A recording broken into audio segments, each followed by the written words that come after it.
নমস্কার প্রিয় ছাত্রছাত্রী, সহজে পরিচয় চ্যানেলে স্বাগত। Netaji Subhash open university UG first year first semester জি বাংলার পেপার 1 এর সাজেশন আমি দিচ্ছি। Paper code 1-1। তো এইটা ভালো করে পড়বে। যেহেতু আমি আমার চ্যানেলটা দেরিতে আমি ওপেন করেছি এবং এর অ্যান্সারগুলো সব এইবারের পরীক্ষায় দেওয়া হবে না, তবে কথা দিচ্ছি পরের বারের পরীক্ষা থেকে প্রতিটা সাবজেক্টের অ্যান্সার দেওয়ার চেষ্টা করব, সময় অনেক থাকবে। আমার আরেকটি চ্যানেল রয়েছে আইটিউব ইন্ডিয়া, যেই চ্যানেলে আমি রেগুলার ভিডিও দিই, কিন্তু এখানে নতুন করে শুরু করেছি কারণ ওপেন ইউনিভার্সিটিতে সম্পূর্ণ আলাদাভাবে দেওয়ার চেষ্টা করছি। এটাতে অনেক দেরিতে শুরু করায় সাবজেক্টের স্টাডি মেটেরিয়াল দেওয়া হলো না, কারণ দেখবে আমার আরেকটা চ্যানেল যেখানে রয়েছে সেখানে কিন্তু প্রতিটা সাবজেক্টের স্টাডি মেটেরিয়াল সহ সাজেশান দেওয়া হয়। আর পরের সেমিস্টার থেকে অবশ্যই আমি চেষ্টা করব সকল বিষয়ে বিশেষ করে বাংলা, ইতিহাস, পলিটিক্যাল সায়েন্স, সোশিওলজি এবং কমার্সের প্রতিটা সাবজেক্টের নোটস সহ সাজেশান দেওয়ার চেষ্টা করব। তো এখন আমি এই সাবজেক্টের সাজেশনটা দিচ্ছি এবং চেষ্টা করব কালকে কিছু স্টাডি ম্যাটেরিয়াল আপলোড করা, যেহেতু সময় এই মুহূর্তে তেমন কিছু নেই।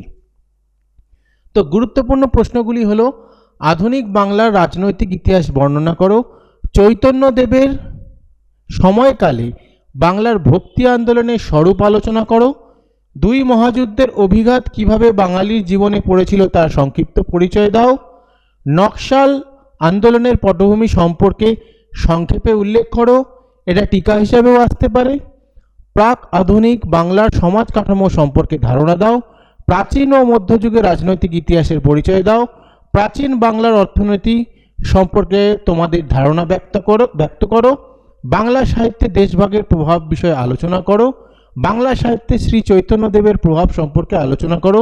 মনে রাখবে শ্রী চৈতন্যদেব কিন্তু খুব ভালো করে পড়বে।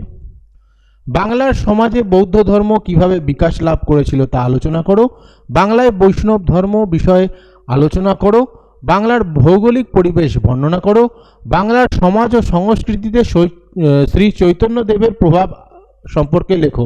এই চৈতন্যদেব থেকে কেমন প্রশ্ন আসতে পারে? সমাজ ও সংস্কৃতিতে প্রভাব বা সাহিত্যে শ্রী চৈতন্যদেবের আবির্ভাবের পর সাহিত্যে কি প্রভাব পড়েছিল সেইগুলো খুবই গুরুত্বপূর্ণ। বাঙালি জাতির নৃতাত্ত্বিক পরিচয় দাও, ভারতচন্দ্রের অন্নদামঙ্গল কাব্যের যে রাজনৈতিক পটভূমির পরিচয় পাওয়া যায় তা সংক্ষেপে উল্লেখ করো। হেভি ইম্পর্টেন্ট রয়েছে, খুব ইম্পর্টেন্ট এটা। মধ্যযুগের বাংলাদেশে জৈন ধর্ম কীভাবে বিকাশ লাভ করেছিল তা আলোচনা করো, মধ্যযুগে বাংলার অর্থনীতির মূল ভিত্তি বিষয়ে আলোচনা করো, মধ্যযুগের সূচনা পর্বে রাজনৈতিক আবহের সংক্ষিপ্ত পরিচয় দাও, টিকা লেখো বিশ্বায়ন 50-এর মন্বন্তর গৌরচন্দ্রিকা। এছাড়া নকশাল আন্দোলন ইম্পর্টেন্ট রয়েছে টিকার মধ্যে। তো এই হলো তোমাদের সাজেশন, ভালো করে পড়ো। চেষ্টা করব আমি এই নোটসগুলো কালকে আপলোড করার, কারণ সময় একেবারেই পাওয়া যাচ্ছে না, সব পরীক্ষা একসাথে শুরু হয়ে গেছে, যার ফলে অসুবিধা হচ্ছে।